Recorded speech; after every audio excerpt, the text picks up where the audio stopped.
రెండోసారి కంబాల జోగులు గారిని నియోజకవర్గం గెలిపించారు. మిమ్మల్ని అడుగుతున్నా, గత 10 సంవత్సరాల్లో మీ జీవితంలో ఏమైనా మార్పు వచ్చిందా? మీ జీవితంలో ఏమైనా మార్పు వచ్చిందా? ఇటుపక్క మీ జీవితంలో మార్పు వచ్చిందా?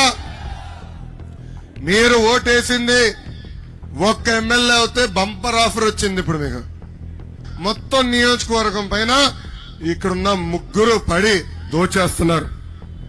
ఇది ఎట్లుందంటే నియోజకవర్గ పరిస్థితి, ఏమైనా పని జరగాలంటే ఈ ముగ్గురికి దగ్గరికి వెళ్లి కప్పం కట్టే పరిస్థితికి వచ్చింది. ఒక పక్కన ఎమ్మెల్యే గారు, ఇంకో పక్కన ఎమ్మెల్సీ విక్రాంత్, ఇంకో పక్కన చిన్న శ్రీను. వీళ్ళు ముగ్గురు పడి ఈ రోజు పెద్ద ఎత్తున ఇసుక దోపిడీ చేస్తున్నారు.